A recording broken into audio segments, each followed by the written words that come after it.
We watched Masters of the Universe. The heroic warrior He-Man battles against the evil Lord Skeletor and his armies of darkness for control of Grayskull Castle. It's about 106 minutes, and I don't know, I thought I'd watch it to hype myself up for the upcoming Masters of the Universe. I don't know, I thought I would like it. I legitimately thought I would throw it on, and I thought I would find something really amusing about it, or derive some joy out of it that I had nobody's ever told me about up until now. And I guess an indicator should have been, it's on the Roku channel, Pluto TV, you can find it on Tubi. I think you can watch the whole thing on YouTube for free. And that should have been an indicator for me, and it just was not. It wasn't. My bad.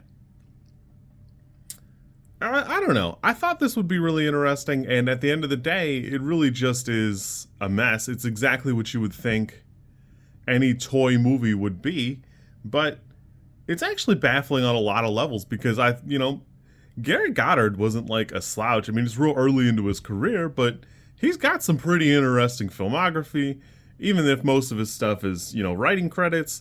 And David Odell wasn't like some nobody either. Like they're both blue links on Wikipedia. Like they're not random people that they brought in to write something and then never did anything again. So it's kind of a baffling production. It doesn't look good. It doesn't play good. I don't even really care for most of the costumes. I'll admit that some of them are probably indicative of, the toy line. I'm sure you can find elements of it.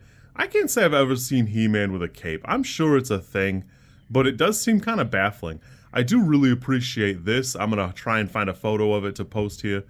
He-Man and his slutty cape. I don't know what made this work, but it is funny to me to think that Dolph Lundgren had such a good defined back. He was like, no, you must see my back a little bit. But it's probably not the case. It's probably just a terrible production. At the end of the day, it probably isn't anything that funny. Weirdly, I think Skeletor actually is just shy of looking really good here. His costume is kind of baffling on a lot of levels, but there's a lot of detail to it. And I think with some contouring and maybe shadowing out the eyes, his face would look really good. I think the one shining moment here is Frank Langella is really happy with having played Skeletor. For whatever reason, he seems to have loved it, while it seems like basically everybody else hates it, or it was just a job. You don't have a lot of interviews with Courteney Cox talking about it. It just is what it is.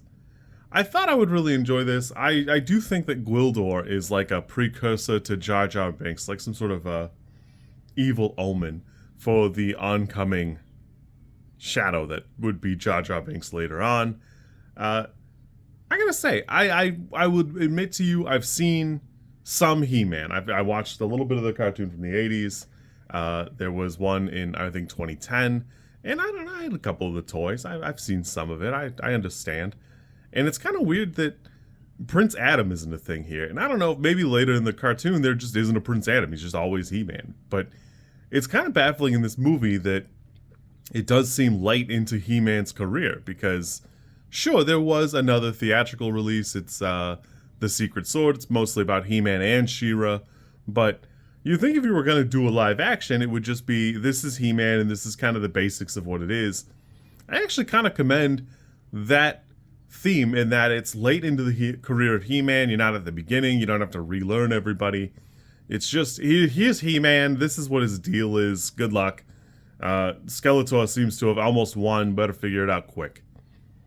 Unfortunately, I don't really care for the going to Earth bit. I don't really think it's necessary per se. Again, I don't know if it's true to the cartoons at all. I can't say off the top of my head it would be. It wouldn't be crazy. This does seem very lasery. It's such a weird blend of Star Wars, Flash Gordon, and it wants very much to be Conan, but it really seems like it's taken all of the worst bits. In production, it had the Spider-Man animated series problem where the production company didn't want He-Man to kill anybody, so the villains all have to be either they either have to live or they have to be robots. And I'm gonna be honest with you, it does not come across. What they call Skeletor's crack troopers just look like people in suits. I thought they were in armor. Like, there's no reason to think that they're robots. So I think he was killing those people too. I actually thought when he killed people, they exploded. That is what came off to me. And I don't know, maybe it wasn't for everybody, but I was pretty sure he killed a couple people while they're flying around on little tiny surfboards or whatever. I don't know. I wanted to like this. I really wanted to watch this and find something that's it's just not here. There's not like a cool redeeming quality. It's kind of interesting to see the way it plays out, but even like Evil Lynn as like an evil sorceress, I think, has like a lot of like goofy Unitaska technology to like watch the battle a little bit and then find the MacGuffin thing. I don't know. I really wanted to like it. There's even like a young teenage kid in the movie who seems like he would be Prince Adam. It's kind of corny because it's so early into Dolph Lundgren's career. Lundgren hated doing this. While they were making it, turned down the offer for a sequel. And they were going to redub all of his lines with somebody who had like a clearer, less accenty voice. And they ran out of money. So much so, Garrett Goddard has gone on record as saying at some point he had to pay to film the climax where it's He-Man and Skeletor fighting because the company had not paid yet. And it's kind of weird because Canon Films is not around anymore. They went out of business like 1995. So it's not like they were going out of business right then and you had to wrap it up or not make a movie. It seems like they just were like that sometimes. I don't really know. I don't really have any... There's no indicator. They got a lot of like trash movies in the filmography, but they have a lot. They do have a lot of movies. So it's a long list. I don't know how many of them are good, but there's a lot of them. I don't know. I really wanted to like this. It just doesn't. It doesn't do anything for me.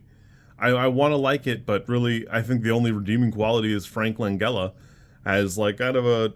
It's cool that he got to play a character he seems to have liked playing, and I do like Skeletor, but from what I know, which is, again, very little, it doesn't seem like it's doing a good job of portraying anything. It seems like Mattel was, I don't know, they're just not going in the right direction. It almost should have been more hokey, but it wants very much to be like a serious production. You almost could blend the high school characters into one person and be slightly better off. The sheriff thing goes on for a hot minute, which again, in the 80s, you could pretty much do whatever you wanted. I think he's a detective, not a sheriff, but you could just do whatever. You could abduct a kid, take him to his girlfriend's house, go in the girlfriend's house, and then just leave. You just leave the kid there with the doodad and go off to do something else, or take the doodad for yourself and go check it out at the music store. Music store guy's kind of weird. He doesn't even go, hey, I was looking at this like an hour ago. Where's the kid? And it's just kind of baffling.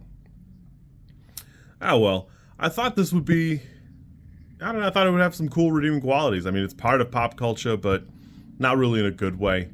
It's interesting, but meh. You kids be good. I'll catch you soon, and we'll be onwards to better movies. Thanks so much.